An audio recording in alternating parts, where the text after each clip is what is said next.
Tonight, when the sun goes down, you flip a switch. 30,000 years ago, the switch was a fire that could die before morning. Outside that light, you could not see the ground, the animals, or who was moving toward you. If the prehistoric night was just for sleeping, your brain wouldn't wake you up in a blind panic at 3 a.m. for absolutely no reason. And our ancestors wouldn't have spent thousands of years taming apex predators just to use them as furry 90-pound feet warmers in the dark. So, what did ancient humans actually do when the sun went down? Spoiler, it wasn't sleeping. And the reality of the Stone Age night is far more dangerous, social, and bizarre than you've been told. To understand it, we have to look at a time when darkness shrank the world, when fire became the first living room, and when sleep was a shared team sport. Let's turn off the lights. Here is your first problem. Human eyes are garbage in the dark. Compared to almost every nocturnal predator that wanted to eat us, we were functionally blind. While a saber-toothed cat or a cave hyena could track a rustle in the leaves from 100 yards away, an ancient human at night could see exactly as far as the campfire light reached. We call this the light radius. And 30,000 years ago, that circle of light was the boundary between life and death. Once the sun set, the usable universe for a tribe of Homo sapiens shrank from millions of square miles of hunting grounds to a circle about the size of a modern master bedroom. And going outside that circle? Bad idea. Travelling at night was a death sentence.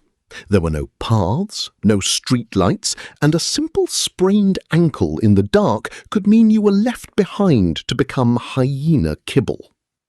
The temperature on an Ice Age night could plummet to minus 30 degrees, meaning that fire wasn't just a luxury, it was your life support machine.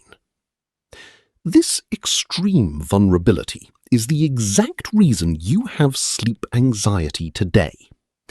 As we broke down in our first video, your brain evolved a mechanism called evolutionary hyper-vigilance. If you heard a twig snap at 2 a.m. in the Pleistocene, the cavemen who said, "Oh, it's probably just the wind," didn't live long enough to pass on their genes. The ones who jolted awake, grabbed a pointed stick and screamed, those are your ancestors. Congratulations, you inherited their panic attacks. But here's the twist. This terrifying darkness didn't just keep humans trapped, it actually forced us to do something that changed our species forever. Because when you are trapped in a 5-meter circle of light with the same 12 people every single night, you have to find a way to get along. And that is how fire invented the human living room. Before fire, the human day was simple. You woke up, you ran away from predators, you looked for food, and when the sun went down, you hid in a bush and slept. Night was just dead time. But fire changed the math. It extended the day by 4 or 5 hours, and for the first time in evolutionary history, humans had time to do something other than survive. They had time to talk. Anthropologists studying modern hunter-gatherer societies, like the Zhuhuansi in southern Africa, noticed a fascinating split. During the day, about 75% of conversations are about work, who is hunting what, where the water is, and complaints about resources. But at night, around the fire, the conversation flips. Over 80% of nighttime talk is storytelling, singing, joking, and myth-making. The campfire was the world's first theatre, its first comedy club, and its first church. It's where humans shared their histories, passed down survival guides in the form of myths, and bonded. And it wasn't just humans who were tuned into this nighttime social network. As we discussed in video 2, this nighttime social hour is exactly where wolves began their transition into dogs. The smell of roasting mammoth fat, the sounds of human laughter, and the discarded bones thrown into the dark drew the bravest proto-dogs closer. The night fire was the bridge where two different species learned to trust each other. Without these fireside chats, we wouldn't have storytelling, we wouldn't have dogs, and we probably wouldn't have developed the complex cultures that allowed us to conquer the planet. The night wasn't just a dark void, it was the birthplace of human imagination. But this leads us to the biggest mystery of all. If they were staying up late telling stories, eating roasted meat and playing with their newly domestic wolves, how did they actually sleep? Because the idea that ancient humans slept a solid, uninterrupted 8 hours is a complete myth. Today, we are told that if we don't get 8 hours of continuous, uninterrupted sleep, we are basically broken. But biologically speaking, this schedule is a modern invention of the Industrial Revolution. Historical and anthropological evidence suggests that before electricity, human sleep was much more fluid. Many pre-industrial societies practiced what is called segmented sleep.